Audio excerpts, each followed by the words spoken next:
Hello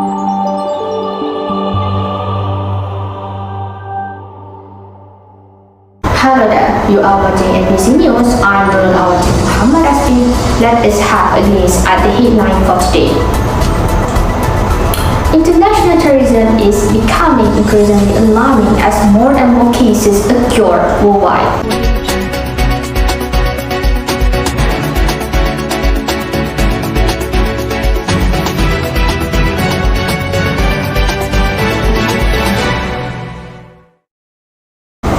Welcome. Terrorism is done unlawfully and deliberately, which can cause death or severely injure anyone and badly damage public or private properties and a state or government facility. International terrorism refers to terrorism beyond national boundaries regarding the method used to target the people or the places from which the terrorist operates.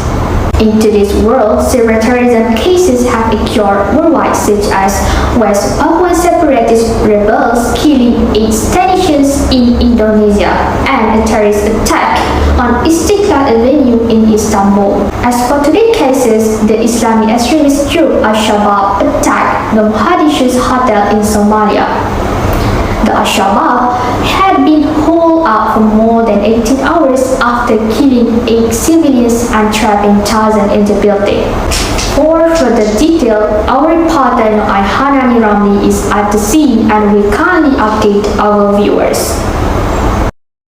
As you can see at my back, it's all quiet after the incident around noon. Terrorism has caused chaos along with economic disruption. The economic impact of terrorism on growth, investment, consumption, and tourism is a serious threat to the economic development and growth of a country. More worryingly, psychological problems have occurred among direct and indirect victims of terrorism, such as post-traumatic stress disorder (PTSD), anxiety, and major depression. Most of terrorism cases are linked to Islam. Hence, it has increased Islamophobia, especially in the country with less Muslims, which is in the Western country. To give you an idea on the current situation, we will interview one of the local people here that happened to be one of the victims and witness of this attack. Can you explain to us what is the causes of this situation? Okay, since my country is not a rich country, people like us suffer and angry toward the government. This have made some of us choose violence as a response to this economic crisis. These people also have wrong ideology. They believe that they are responsible to solve government affairs in the country. So they think they can make the right decision to this country. But in fact, they made a mess in my country. I'm so sad. I also think that the political change in my country have created political vacuum, which terrorist group use it to push their agenda. They think that the government in this country not prepared to face terrorism. I think these are the reasons why my country became one of the victims of terrorism. Thank you. Nurain Hanani reported from the scene. That's all. Back to the studio. Thank you, Hanani, for the report. Next, as today's 21st sessions of United Nations Human Rights Council, the humanist activist Ms. Fardila Muhammad ASHRAF made several suggestions to combat terrorism. Here, we will broadcast a clip of the sessions had a while ago.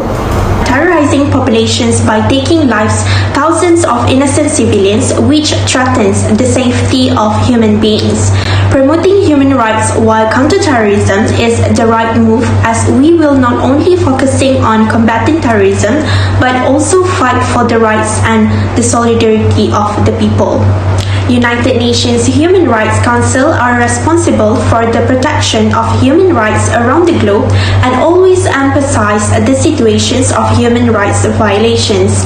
Members of United Global Counterterrorism Coordination Compact also actively promote the protection of human rights while counterterrorism, at the same time supporting the implementation of the United Nations Global Counterterrorism Strategy, which both will be a huge help on maintaining peace as well as the security of the people.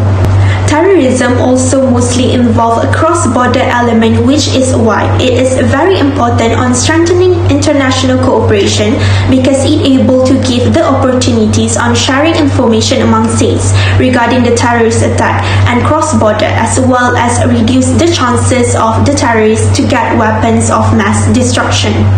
States have to maintain a formal international cooperation in order to combat terrorism at the global and regional level and see international cooperation as an integrated approach and chances on sharing details on terrorism attacks and resolution to deal with terrorism. United Nations also has brought international community together in order to prevent and counter terrorism with developing an international counter-terrorism legal framework to help states combating the threat. International terrorism has become a significant issue that needs to be studied in depth to ensure that the issue can be curbed effectively and efficiently by all countries worldwide. Therefore, all international actors must work together on this critical issue because it will affect the whole international relations, political, economic, security, and social relations. And that's ABC News for today. Thank you for watching.